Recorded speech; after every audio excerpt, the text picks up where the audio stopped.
പരം ശാന്തി മഹാബാബുജിക്ക് കോടിക്കോടി പ്രണാമം. ഇന്നത്തെ വിഷയമാണ് പരംധാം. എന്താണ് പരംധാം?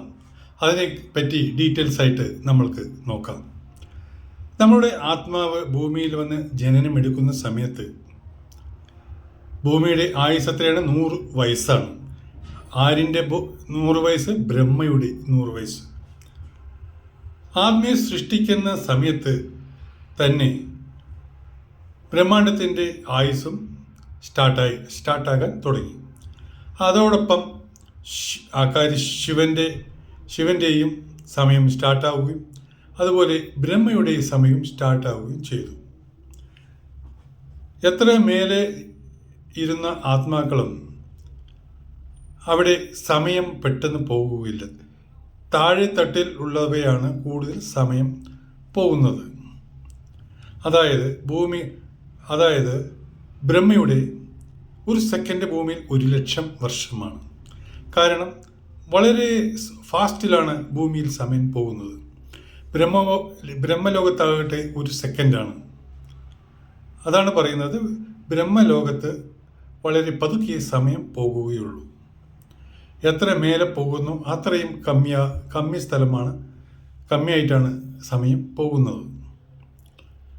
അതോടൊപ്പം ഈ 100 വയസ്സായാൽ, ശിവന് 100 വയസ്സായി കഴിഞ്ഞാൽ ബ്രഹ്മയുടെ ആയുസ്സും തീരുന്നു.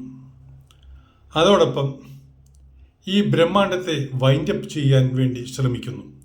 കാരണം അത്യാചാരം കൂടുതൽ ഉള്ളതിനാൽ കാലാഗ്നി ശിവ് ഭഗവാൻ സൂര്യനിൽ പ്രവേശിച്ച് 12 സൂര്യൻ്റെ പ്രഭയോടുകൂടി കാലാഗ്നി പുറപ്പെടുവിക്കുന്ന സമയത്ത് ഈ കാലാഗ്നിയിൽ പെട്ടാൽ മനുഷ്യൻ്റെ അവസ്ഥ എന്താകും? 40 ഡിഗ്രി 45 ഡിഗ്രി ചൂട് താങ്ങാൻ മനുഷ്യ ശരീരത്തിന് സാധിക്കുന്നില്ല. അപ്പോഴാണ് ഈ കാലാഗ്നി വരുന്നത്. അപ്പോൾ എന്ത് ചെയ്യും? അതുമാത്രമല്ല, കാലാഗ്നി മാത്രമല്ല, ഭൂകമ്പം, സുനാമി, അങ്ങനെ കാലാഗ്നി, തീമഴ, ഇതെല്ലാം പെയ്യുന്ന സമയത്ത് മനുഷ്യൻ്റെ അവസ്ഥ എന്താകും? അപ്പോൾ ഇരുന്ന് ഭഗവാനെ വിളിക്കും. ഭഗവാനെ വിളിച്ചിട്ട് എന്ത് കാര്യം? ആത്മസ്വരൂപം പ്രാപിച്ച് ആ പരംപിതാവിനെ സ്മരിക്കുകയാണെങ്കിൽ നിങ്ങൾക്ക് 1 സെക്കൻഡിൽ ആ സൃഷ്ടികർത്താവിൻ്റെ അടുത്തേക്ക് കയറി ചെല്ലാം. അല്ലാതെ കഷ്ടം വരുന്ന സമയത്ത് മാത്രം ഭഗവാനെ വിളിച്ചിട്ട് എന്താണ് കാര്യം? ഒരു കാര്യവും ഇല്ല. എന്ന് സൃഷ്ടി കഴിക്കുന്നുവോ, സൃഷ്ടി വൈൻഡപ്പ് ചെയ്യുന്നത് ഇങ്ങനെയാണ്. ആദ്യം ആകാരി ശിവൻ ശക്തിയെ സൃഷ്ടിച്ചു. ശിവശക്തി ചേർന്ന് വിഷ്ണുവിനെ സൃഷ്ടിച്ചു. വിഷ്ണു ലക്ഷ്മിയെ സൃഷ്ടിച്ചു. വിഷ്ണു നാഭിയിൽ നിന്ന് ബ്രഹ്മാവിനെ സൃഷ്ടിച്ചു. ബ്രഹ്മാവ് സരസ്വതി സൃഷ്ടിച്ചു. ബ്രഹ്മാവ് സപ്തഋഷിയെ സൃഷ്ടിച്ചു. സപ്തഋഷി 7 ലോകത്തെ സൃഷ്ടിച്ചു. 7 ലോകത്തെ സൃഷ്ടിക്കുകയും അങ്ങനെ സൃഷ്ടിക്കുന്ന സമയത്ത് ഫരിഷ്തയുടെ പവർ ഡൗൺ ആവുകയും, സൃഷ്ടി ചെയ്യുന്ന സമയത്ത് പവർ ചെലവാകുന്ന സമയത്താണ് ഫരിഷ്ത ദേവതയാകുന്നു. ദേവത എവിടെയായിരിക്കുന്നത്? സ്വർഗലോകത്തിൽ, അതായത് 3ാമത്തെ ലോകത്തിൽ ദേവതയാകുന്നു. ദേവതയും ഒരുപാട് സൃഷ്ടി നടത്തുന്ന സമയത്ത് പവർ ലോസ് ആകുകയും മനുഷ്യനായി ഭൂമിയിൽ ജന്മമെടുക്കുകയും ചെയ്യുന്നു. ഇതാണ് പ്രോസസ് നടന്നുകൊണ്ടിരിക്കുന്നത് സൃഷ്ടിയുടെ. ഇനി എങ്ങനെ ഈ ബ്രഹ്മാണ്ടം ഇല്ലാതാകുന്ന സമയത്ത് എങ്ങനെയാണ് അതിൻ്റെ തിരിച്ചുപോക്ക്? നമ്മുടെ ഈ വായു തത്വം അഗ്നിയിൽ പ്രവേശിക്കുന്നു. മനുഷ്യൻ വായുവില്ലാതെ ശ്വാസം മുട്ടി മരിക്കുന്നു. കാരണം വായു ഇല്ലാതിരുന്നാൽ മനുഷ്യന് പിന്നെ എങ്ങനെ ശ്വാസം കിട്ടാനും? അതുപോലെ അഗ്നി ആകാശത്തിൽ ലയിക്കുന്നു. അതുപോലെ നമ്മുടെ ബ്രഹ്മാണ്ടം കത്തിക്കരിയാൻ തുടങ്ങുന്നു. 5 തത്വം കത്തിക്കരിയാൻ തുടങ്ങുന്നു. നമ്മൾ എങ്ങനെയാണോ സൃഷ്ടി നടത്തുന്നത്, നിങ്ങളെ ദേവതയാണോ സൃഷ്ടി ചെയ്തത്, ഫരിഷ്തയാണോ സൃഷ്ടി ചെയ്തത്, ബ്രഹ്മയാണോ സൃഷ്ടി ചെയ്തത്, വിഷ്ണുവാണോ, ശിവനാണോ, ശക്തിയാണോ സൃഷ്ടി ചെയ്തത്, അവരിലോട്ട് നിങ്ങൾ മടങ്ങുന്നു. എങ്ങനെയാണ് മടങ്ങുന്നത്? നിങ്ങൾക്ക് ജ്ഞാനമില്ലാതാകുന്ന സമയത്ത് നിങ്ങളുടെ കത്തിക്കരിയും, നിങ്ങളുടെ ശരീരം കത്തിക്കരിഞ്ഞ് ചാമ്പലായി ആകുന്ന സമയത്ത് നിങ്ങളുടെ ആത്മാവ് തിരിച്ച് റിവേഴ്സിലേക്ക് പോകുന്നു. എങ്ങനെയാണോ നിങ്ങൾ മനുഷ്യ ജന്മമായത് അതുപോലെ ഡൈലൂട്ട് ചെയ്യാൻ ശ്രമിക്കുന്നു. നിങ്ങൾ ദേവതയാണെങ്കിൽ സ്വർഗത്തിലാണ്. ആ സ്വർഗത്തിലെ ദേവത ഫരിഷ്തയിലേക്ക് ഡൈവേർട്ടാകുന്നു. ഫരിഷ്ത ബ്രഹ്മയിലെ സപ്ത ഋഷിയിലേക്ക് ഡൈലൂട്ടാകുന്നു. സപ്ത ഋഷി ബ്രഹ്മയിലോട്ട് ഡൈവേർട്ടാകുന്നു. ബ്രഹ്മ വിഷ്ണുവിലോട്ട് ഡൈലൂട്ടാകുന്നു. വിഷ്ണു ശിവനിലോട്ട് ഡൈലൂട്ടാകുന്നു. ശിവൻ നിരാകാരിലോട്ട് ഡൈലൂട്ടാകുന്നു, തിരിച്ചു പോകുന്നു. ഇങ്ങനെ പോകുന്ന സമയത്ത് ഇത്രയെല്ലാം കർമ്മബന്ധമാണ് ആ ആത്മാക്കൾ ഉള്ളത്. ആ ആത്മാവാണ് ശിവ് നിരാകാരിലേക്ക് വീണ്ടും തിരിച്ചു വരുന്നത്. അപ്പോൾ ശിവനിലും കർമ്മബന്ധം കൂടി. ആ സമയത്ത് ശിവനും ജീവാകുന്നു, ശക്തിയില്ലാതാവുന്നു. അപ്പോൾ ശിവയുടെ രചയിതാവായ മഹാശിവനിലോട്ട് ലയിക്കുന്നു. അങ്ങനെ ഭൂമി ബ്ലാക്ക് ഹോളായി മാറുന്നു. ഇതാണ് പ്രോസസ്സ്.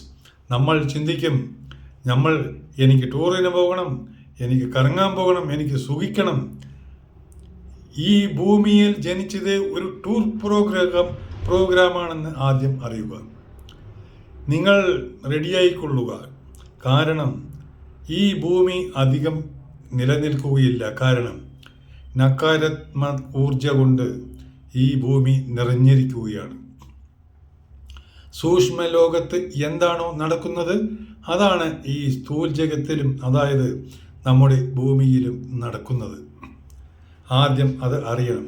ഇവിടെ ജാതി മത ഭേദങ്ങൾ എത്രയെല്ലാം വന്നു, അതെല്ലാം എങ്ങനെയുണ്ടായി, അതെല്ലാം സൂക്ഷ്മ ജഗത്തിൽ ആത്മാക്കൾ വന്ന്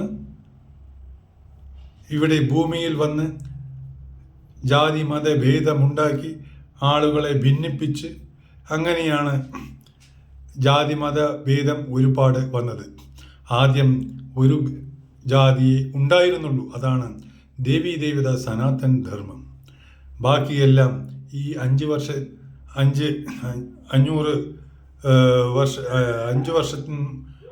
വർഷത്തിൻ്റെ ഇടയിൽ വന്ന ഒരു മാറ്റമാണ് ഈ വെവ്വേറെയുള്ള ധർമ്മങ്ങളും ജാതികളും മതങ്ങളും എല്ലാം. അതിനു മുമ്പ് ഇവയൊന്നും ഇല്ലായിരുന്നു. ഇപ്പോഴാണ് ഈ 5 വർഷത്തിനുള്ളിലാണ് ഇവയെല്ലാം വന്നത്.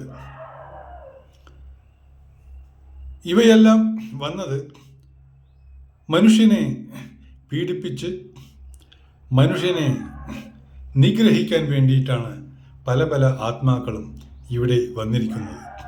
കാരണം അവരുടെ ശനിഗ്രഹം ഒരു ക്രിസ്ത്യൻ്റെ, പിന്നെ ചൊവ്വ മുസ്ലിംസിൻ്റെ, അങ്ങനെയൊക്കെയാണ് ഈ ഗ്രഹങ്ങളെ ഡിവൈഡ് ചെയ്യുന്നത്. ബാബുജി ദിവ്യദൃഷ്ടിയിലൂടെ കണ്ടു പറഞ്ഞ കാര്യങ്ങളാണ് ഞാൻ നിങ്ങളുടെ മുമ്പിൽ പ്രസൻറ്റ് ചെയ്യുന്നത്. കാരണം ബാബുജി പറഞ്ഞത്, നിങ്ങൾക്ക് ഇത് മാത്രമല്ല ഏലിയൻസിനെ കുറിച്ച് പഠിക്കാനുണ്ട്. എന്താണ് ഏലിയൻസ്, എന്താണ് പരഗ്രാഹി, എന്താണ് ഇവ, എങ്ങനെയാണ്, ഇപ്പോൾ എവിടെയാണ് ഈ ഏലിയൻസ് കോടാനുകോടി വർഷങ്ങൾക്ക് മുമ്പേ ഈ ഭൂമിയിൽ വന്നിട്ടുണ്ട്. അമേരിക്കയിലെ ടെക്നോളജി മുഴുവൻ ഉണ്ടാക്കിയിരിക്കുന്നത് ഈ ഏലിയൻസ് ആണ്. പക്ഷേ അവർ ഈ സീക്രട്ട് പുറത്തു വിടുന്നില്ല, മനുഷ്യരാശിയെ പേടിക്കും എന്ന് പറഞ്ഞിട്ട്. പക്ഷേ ഇന്ത്യ മാത്രം അതിൽ വിശ്വസിക്കുന്നില്ല. ഈ ടെക്നോളജി എല്ലാം വരാൻ കാരണം ഏലിയൻസ് ആണ്. കാരണം നമ്മളുടെ ഇന്ത്യ അമേരിക്കയുടെയും റഷ്യയുടെയും ഇസ്രയേലിൻ്റെയും ഒക്കെ രൂപങ്ങൾ ഡ്യൂപ്ലിക്കേറ്റാക്കി ഉണ്ടാക്കുന്ന ഒരു വ്യവസ്ഥയാണ് ഇപ്പോൾ ഉള്ളത്. കാരണം ഈ പരഗ്രാഹി ജീവൻ, ഈ ഏലിയൻസ് മാത്രമാണ് ഈ ടെക്നോളജി കൊണ്ടുവന്നിരിക്കുന്നത് ഈ ഭൂമിയിൽ. പഴയ ടെക്നോളജി എടുത്തു കഴിഞ്ഞ് പുതിയ ടെക്നോളജി വരുത്തുന്നു. ഈ കമ്പ്യൂട്ടറിലെ ഈ വായുമണ്ഡലത്തിൽ തന്നെ കമ്പ്യൂട്ടർ സൃഷ്ടിക്കുന്നു. 5 വർഷം 6 വർഷം മുമ്പ് ഉണ്ടാകാൻ പോകുന്ന വിപത്ത് അവർ ഇപ്പോഴേ മനസ്സിലാക്കുന്നു. അത്ര ശക്തിയുള്ളതാണ് ഏലിയൻസ് നല്ലതുമുണ്ടാകും, കെട്ടതുമുണ്ടാകും. ഇപ്പോൾ സൂര്യനിലും ഏലിയൻസ് പ്രവേശിച്ചിട്ടുണ്ട്, ചന്ദ്രനിലും പ്രവേശിച്ചിട്ടുണ്ട്, ഈ മലകളിൻ്റെ ഉള്ളിലും പ്രവേശിച്ചിട്ടുണ്ട്, കടലുകളിൻ്റെ ഉള്ളിലും ഏലിയൻസ് പ്രവേശിച്ചിട്ടുണ്ട്. ഇവയെല്ലാം അതാണ് പറയുന്നത്, ഈ ഭൂമി ഒരുപാട് നാൾ ഉണ്ടാവുകയില്ല. ഉണ്ടാകണമെങ്കിൽ കൂടുതൽ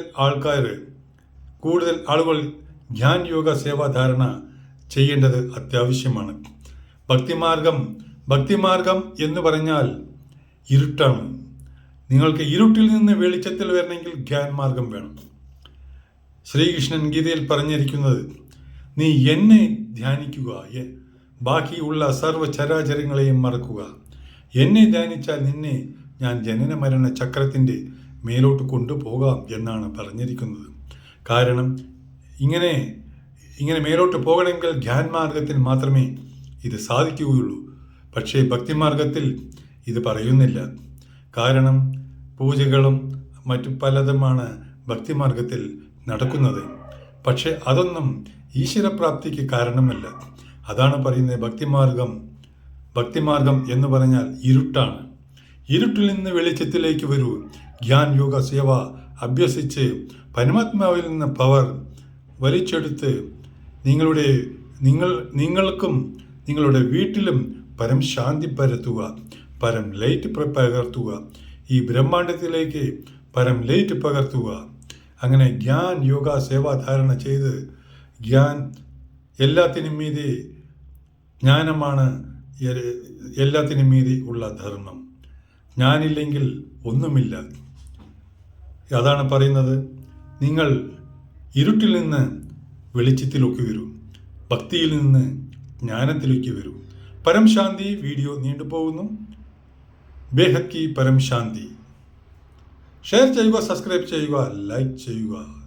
പരം ശാന്തി.